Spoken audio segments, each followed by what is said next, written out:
Okay. Okay. Well, I got a chalkboard. You got props. We'll do it. If you want to figure out our immigration system, first you have to get through the Immigration Nationality Act.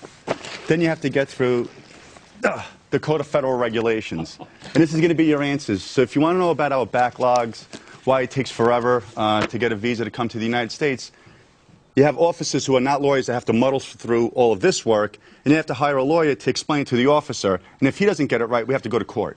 Okay. Hang on just a second, because I want to hear some of the things that we can do to simplify this. But first, tell me, how did you get here?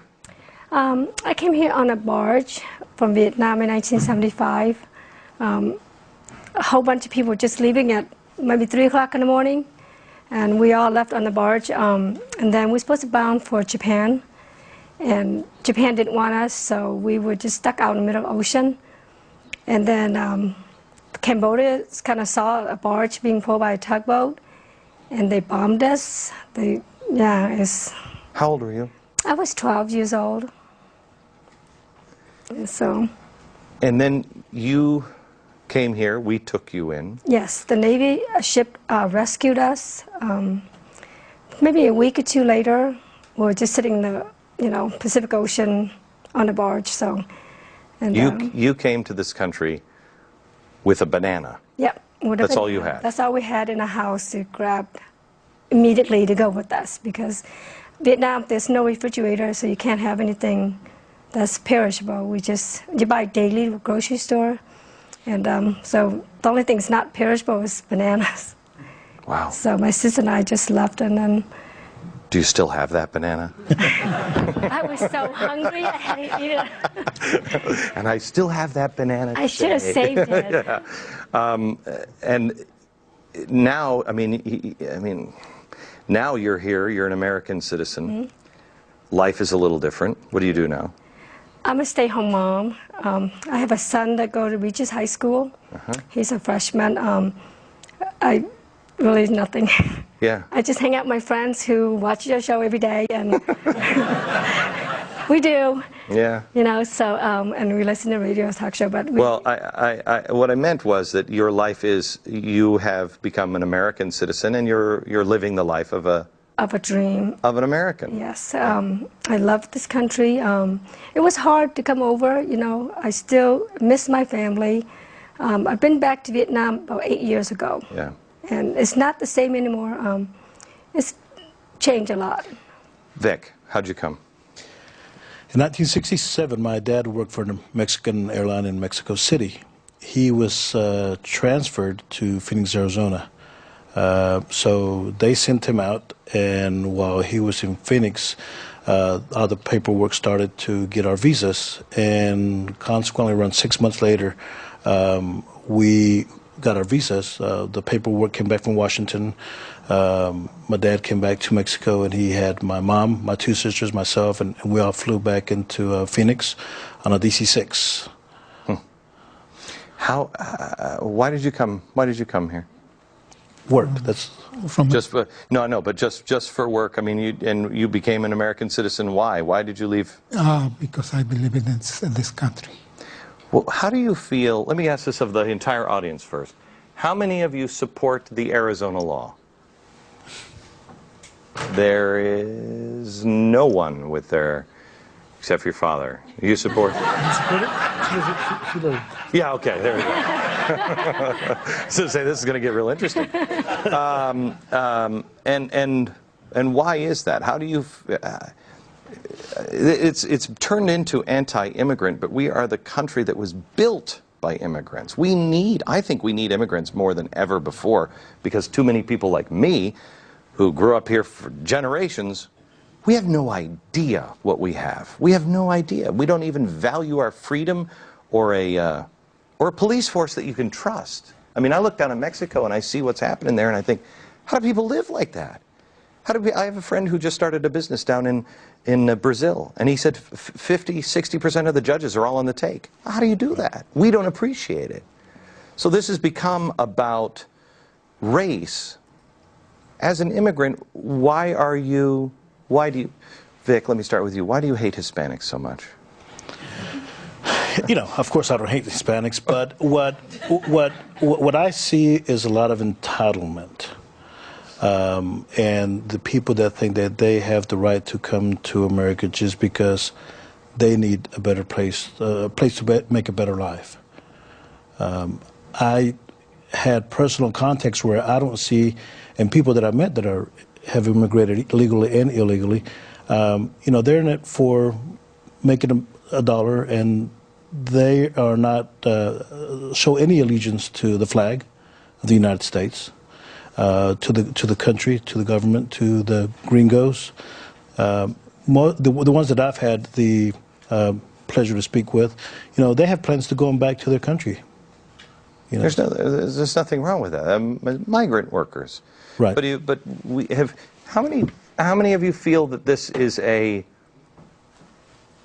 it's becoming less and less so, but it has traditionally and can be a unique and special country. It is not like the rest of the world.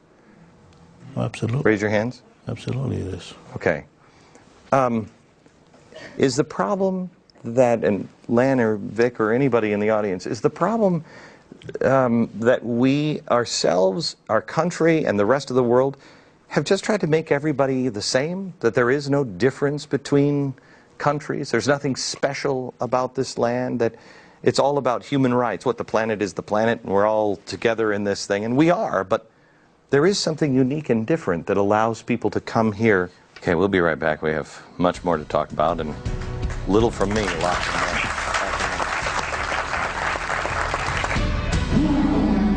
Would not want to change a policy of kicking in doors in the middle of the night and sending a parent away from their families.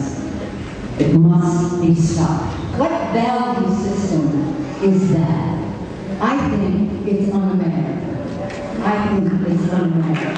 A change in policy and practice, and again, can't say enough, the raids must end.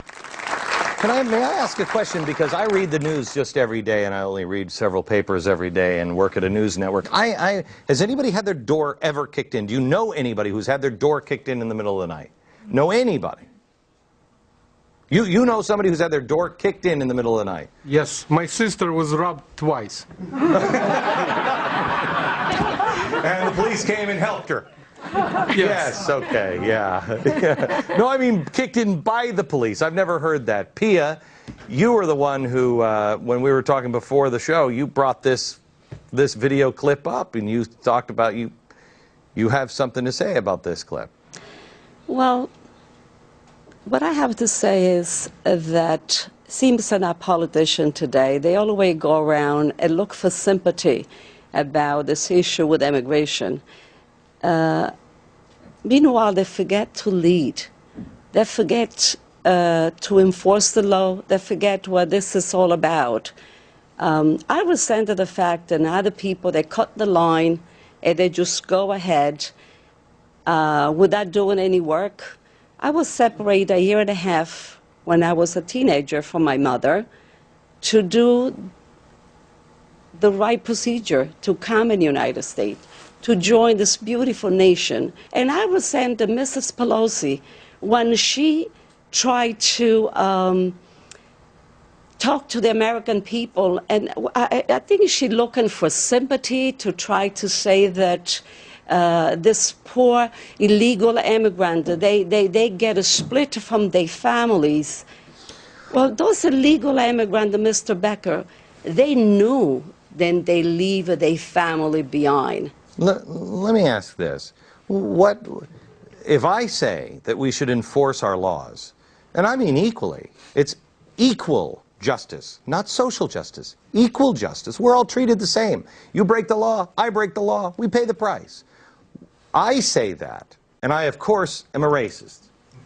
So you say that. Well, why? Make the case to the people in Washington. Make the case to the, what, 30% that are saying, oh, you're just a racist. Make the case. Why? Having been a former teacher, you teach your kids rules and regulations. The last thing you want is some poor person cutting the line and facing all that havoc. You want to set the pace. You want to set a form of respect with the child. And I believe in our countries that we come from, some of us were lacking that. Our laws were either being bought or they were being trumped by corruption. So we come here to look for that, and that's what we feel. Where are you from originally? Colombia, South America. How long have you been here? Over 50 years. Over 50 years? Yes, wow. sir. Who else? Yes, here in the front row, and then you in the second row. Go ahead. Well, Glenn, you can't have it both ways. Someone who's fickle you can't respect. So how can you respect a country where, on one hand, you have to go through all these rules and regulations, be smart enough to figure it out, or wealthy enough to hire a lawyer to do it, and then get here, and then on the other hand, you look across the street and they're like, well, if I was a fast runner, I could have just come across the border, and we can both buy cars, we can both have the same privileges. You, in essence, the country loses respect to the rest of the world, and then the floodgates open up because there's no respect.